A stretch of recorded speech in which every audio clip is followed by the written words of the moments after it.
Ayun. Hello. Hi guys, good morning, good morning, good morning once again. Ito pakinggan natin yung sagot ni VP Sara regarding sa impeachment case na final laban sa kanya. So, ito na guys, pakinggan natin yung press conference ni VP Sara kung anong masasabi niya dun sa case against her. So, simulan natin guys. And yes, please subscribe to my channel please. Thank you so much. Ayan na. Ang tanging masasabi ko na lamang sa puntong ito ay God save the Philippines. Yun. Bukod dito, Yun. God save the Philippines daw guys. Yun ang unang sagot ni VP Sara sa impeachment case niya. Tuloy natin.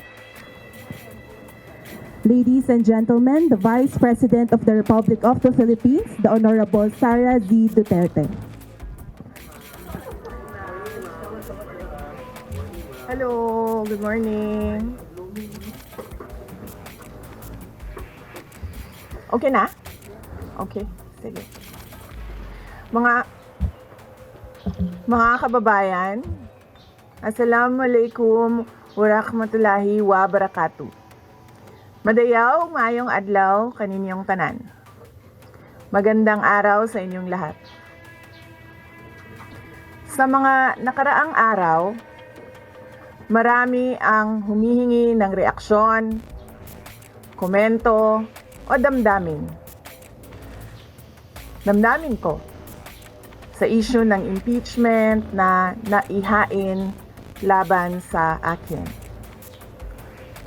Sa kabila ng aking mga naging pahayag ukol sa planong impeachment sa mga nakaraan na buwan, ang tanging masasabi ko na lamang sa puntong ito ay God save the Philippines. Yun. God save the Philippines. Bukod dito, nais ko na lang ipaabot ang aking taus-pusong pasasalamat sa mga kababayan na patuloy na nagdarasal, sumusuporta, nagtitiwala, at patuloy na nagmamahal sa akin. Manalig kayo dahil sa taong bayan ang tagumpay. Syukran. I know, right? Braille. 3 questions, no follow-up. Okay. Oh. Ay, ayoko na. I'm okay. Oo.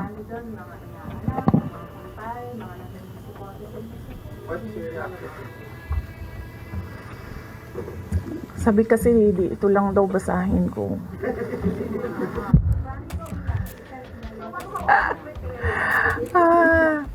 We've already started preparing the moment Franz Castro announced the impeachment plans, which was November of 2023.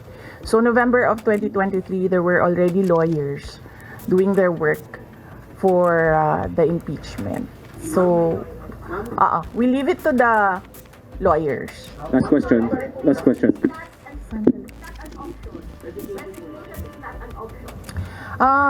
Wala pa tayo doon, ma'am. Masyado pang malayo yung mga ganyan na mga bagay. Nandun pa lang tayo sa pagbabasa ng. Actually, ma'am, wala pa tayo doon dahil yung mga abogado lang yung nagtatrabaho. Hindi ko talaga alam kung anong ginagawa nila. But I have a meeting with them. Last question, please. Red. I do not want to answer that question. Next. Mag-confirm po ba na si dating Pangulo Rodrigo Duterte isa sa mga abogado niyo para sa impeachment? I do not want to answer that question. Yes, ma'am. Nakikita niyo po ba na may ihahalin tulad ang sitwasyon ng bansa sa 1984 ni George Orwell? I do not want to answer that question. Last. Last question.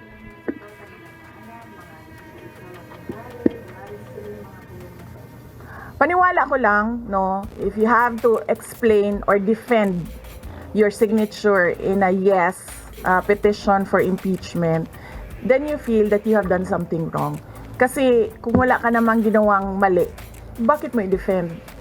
Tama ka, VP Sara. So yun nga guys, dun sa mga nag-vote yes sa kanya, yung iba kasi kailangan pa i-explain kung bakit nag-vote yes sila. So sabi ni VP Sara, kung wala ka namang ginagawang mali, why do you have to defend your vote? Parang ganun. Yung pirma mo. Ma'am, Thank So yun you. yung paniwala ko. ma'am, naniniwala po ba kayo na may gumalaw po for the impeachment? May gumalaw po na parang money involved? I do not want to answer that question. Yes. Endorsing senators, lalo na po sa PDP slates, especially that may possibility na mag-overlap yung trial sa next month. Hindi pa namin napapag-usapan kung ano yung gagawin ko for the upcoming campaign and election. Pero nasabi ko na noon na patuloy yung trabaho namin, and isa sa mga trabaho namin ay gusto namin tumulong sa Commission on Elections in voter education, particularly yung wag mo ibenta yung boto mo, wag gumamit ng dahas during campaign and election day, yung mga ganon. Ma'am, payo niyo lang po sa ating mga kababayan sa nangyayari po ngayon sa ating bansa. Yes, sabi ko nga kanina sa statement ko sa ating mga kababayan na patuloy na sumusuporta, nagmamahal, nagdarasal, napakahalaga nun, ay manalig lang sila dahil sa taong bayan ang tagumpay.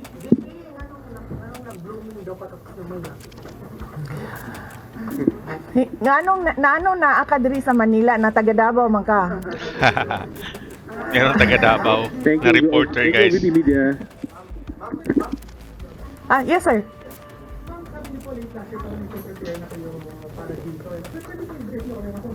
Right now po, after i-transmit sa Senate, kung na po yung preparation, may video iba and nothing. Well, may meeting kami mamayang hapon dahil nag-meeting sila kahapon. Hindi ako sumali. So merong briefing, legal briefing mamaya ang mga lawyers. So I will know more this afternoon. Pakikita nyo na yan pagpasok nila ng kanilang entry of appearance. Ma'am, tuloy po ang trabaho kahit may pinaghahandaan po kayo. Yes sir, opo. Kakatapos lang po ng planning conference ng Office of the Vice President. So we did it last Tuesday, Wednesday, and Thursday para po sa 2025 and 2026. So for 2025, may mga maapektuhan ba na programs ng OVP? Yes, nag-announce na kami no na wala kaming wala kaming burial and medical assistance dahil tinanggal yung line na yon sa budget So hindi ka na pwede maglagay ng budget How doon. about the other programs now? Tutuloy siya. How confident are you that you want to be convicted in the impeachment court? Wala pa tayo. Masyadong pang malayo yan, ma'am. Wala pa tayo. Hindi pa natin inaano yan. Final question, please. Na-assess ngayon. Final question. Number one for Nagtanong ka na ba? Kanina? Sige, ikaw. Final question, Lance. Before na you're considering to run for 2028, now na may impeachment na, are you more decided to run in 2028? Okay. So, wala pa tayo dyan. Wala pa tayo dyan. But, nasabi ko naman di ba, paulit-ulit kung we are seriously considering that. But it's difficult to decide without numbers. So, kailangan malaman yung surveys and numbers. Sa next year pa yun. Oo. Pero ma'am, sa tingin niyo ba ma'am, Sir, nagtanong ka na? Sir. Kyodo Yes, News, sir. Ron. What are you concerned na yung possible consequence that you can be disqualified from public office kung magkaroon ng conviction? Yes, sir. Oo. Alam ko po yung penalties ng impeachment. And the moment na nag-resign ako sa Department of Education, before ako nag-resign sa Department of Education, pinag-isipan ko na lahat yan. Ma'am, Sa ngayon ba, masasabi ninyo na lalo pa kayong nainganyo na ituloy ang pagtakbo sa 2020 presidential election? Nasagot ko na ata yung kanina sa question ni Sir na nakaitim. Sir. Number one in the articles of impeachment was for assassination threat to the president. Do you regret making that statement? I did not make an assassination threat to the president. Sila lang nagsasabi niyan. Sila lang nagsasabi may assassination. Sila nagsasabi may assassin, may gunman. Next po, GDB. Not say that. Sola. Confident kayo sa numbers na House, and sabi nyo, hindi kayo confident. And nagkakataon na, ngayon sa Senate, you said na parang meron kayong confidence sa mga senador. So, ngayon, how do you feel about that? Do you still feel confident with the numbers in the Senate? Sandali, ma'am.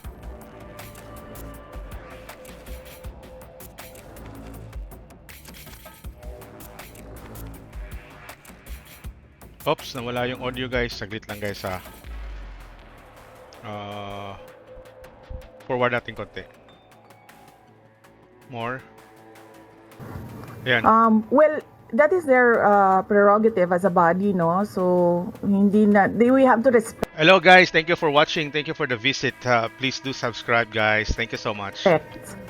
the Senate kung ano yung desisyon nila. Dahil sila yung mga nandoon sa loob. We haven't talked. I have not talked to my friends in the Senate. Wala. Last question, please. Bakit? Impeachment po ba? Sabi daw po niya, siya-oppose daw impeachment daw po. Bakit kaya? Maybe we should ask. Maybe we should ask her first. Bakit niya i-block yung impeachment? How do you feel po? Sabi ni DBM, hindi nga supportado yung impeachment, pero number one na, unang-unang pumirma yung anak niya. Consulted actually. He was consulted. Kasi sabi, ito lang daw basahin ko. Yan, ang daming nagbabantay sa gilid. Nausap niyo na ba yung father niyo after your impeachment? Wala pa. But nagpadala ako ng message through sa kanyang assistant and sinabi ko na ano ba sinabi ko? Hindi ko maalala. I think I said everything will be all right. Yun ata ang sinabi ko. His reply was a song. MacArthur's Park. So, nagpadala siya ng video na kumakanta siya. Hindi ko pa nabasa, ma'am, yung complaint. But I understand lahat ng mga complaints na na-file sa House of Representatives nabasa na ng mga lawyers.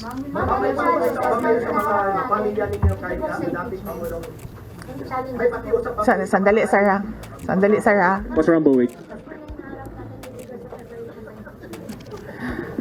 Ang preparation, challenges sa preparations, but so far wala naman. Wala naman kaming na-overwhelm kami kasi ang daming mga lawyers na nag-signify na tutulong sila sa defense. So ngayon ay pinag-uusapan on how to go about it na makuha lahat ng kanilang commitment of support at makatulong din sila sa pag-iisip kung ano yung gagawin sa defense. Harleen Delgado, ABS-CBN. Harleen, ABS. Nagtanong ka na, ma'am? Wala pa, ma'am. Sige, ma'am.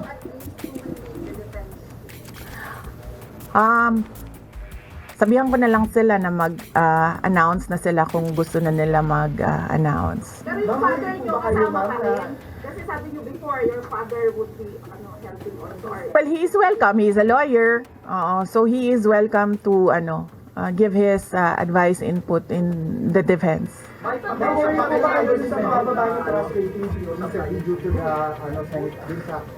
I will not answer that question. Yes, I'm sorry. Yes. Yes. So what happened was, nag-indefinite leave siya, and then She was admitted to the hospital doon sa Davao City na hospital siya, and then dinischarge siya ng mga doctors with ulitin ko. Si Yusek Zulaika Lopez, nag-indefinite leave siya after nung sa veterans hospital admission niya. Umuwi siya Davao, and then na-hospitalize siya doon. And then sabi ng doctors niya, we will discharge you but you have to come back ngayon ata, February, for further tests. And then bumalik siya for one day dito. Noong January, bumalik siya for one day dito sa Office of the Vice President, and she said na mag-leave siya for 2 months. And then I said yes, take the time that you need for your health. And then after a week, bumalik siya. Noong January, after a week, bumalik siya dito, and then she said hindi ako mag-leave. So sabi ko, okay, welcome back. Ma'am, kausap niyo sa INC, meron bang pakikipag-usap kayo sa INC? Dahil sila po yung nag-rally against para magtuloy yung meeting. Hindi pa po kami nagkausap ng INC, sir, pero nagpapasalamat po ako sa INC at sa buong sambayanan sa kanilang pananawagan ng kapayapaan. Ma'am, kamusta po ang staff ng OBP? Nagtanong ka na, sir? Wala pa, sir. Hindi ko masabi yan ngayon, sir. Wala pa kami dyan. Ma'am, Miss Iz. Nagtanong ka na, ma'am, wala pa. Miss Iz.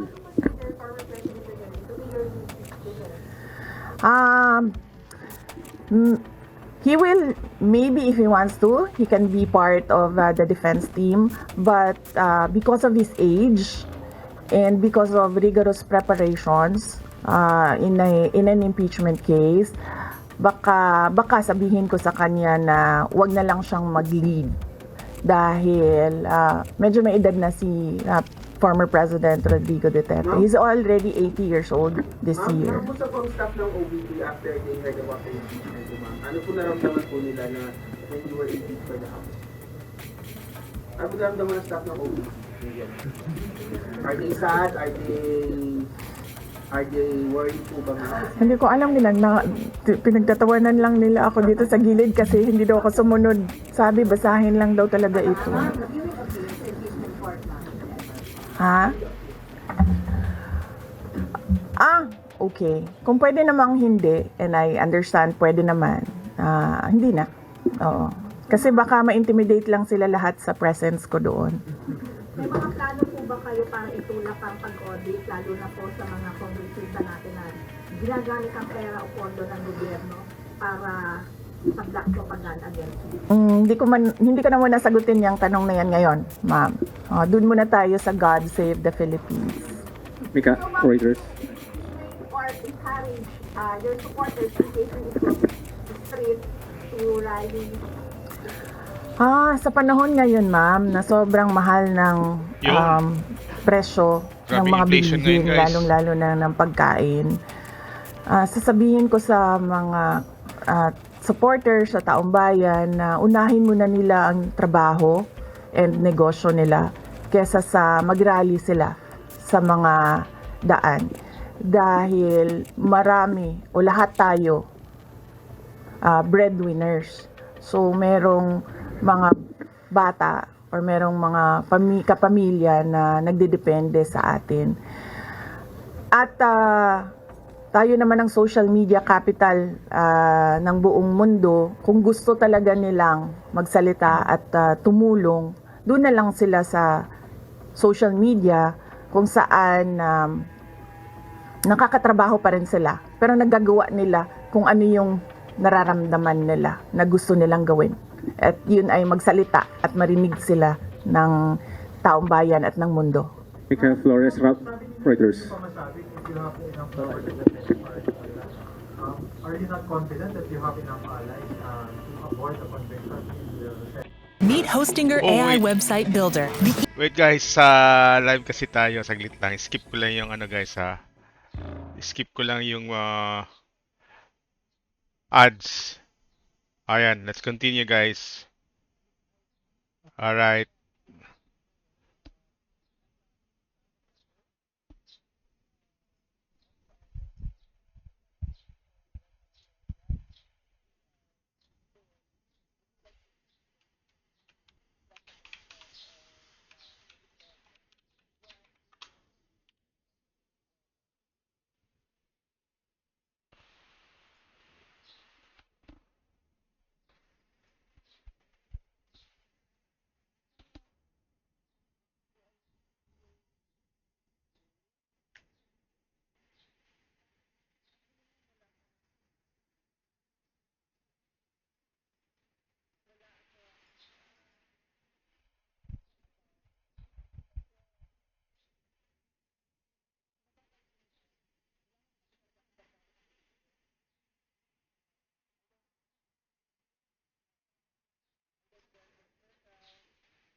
Hmm.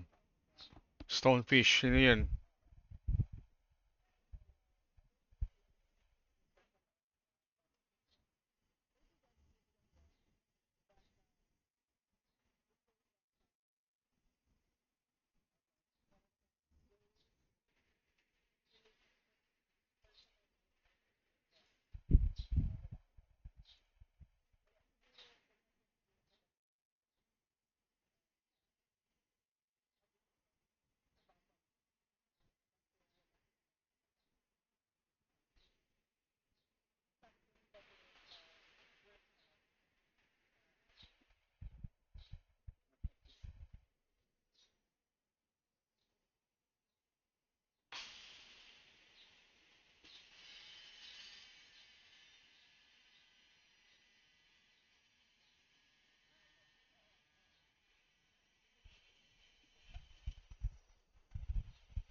Yun.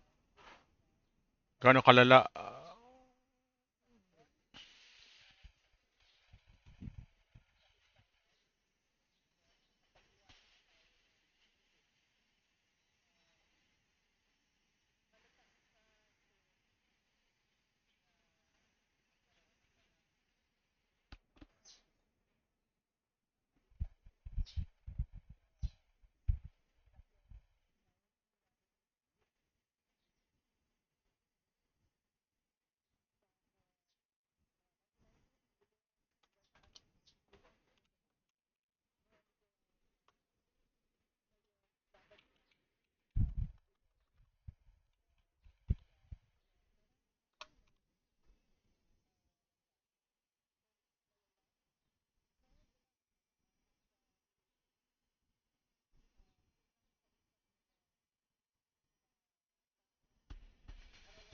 Hmm. Sweldo. Yes.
Ayun.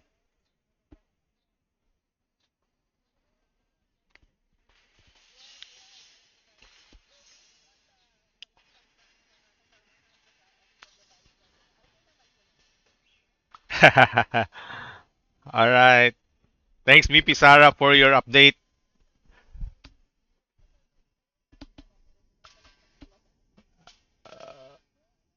Valentine's, yes. Ay, naputol yung audio Valentine's. natin.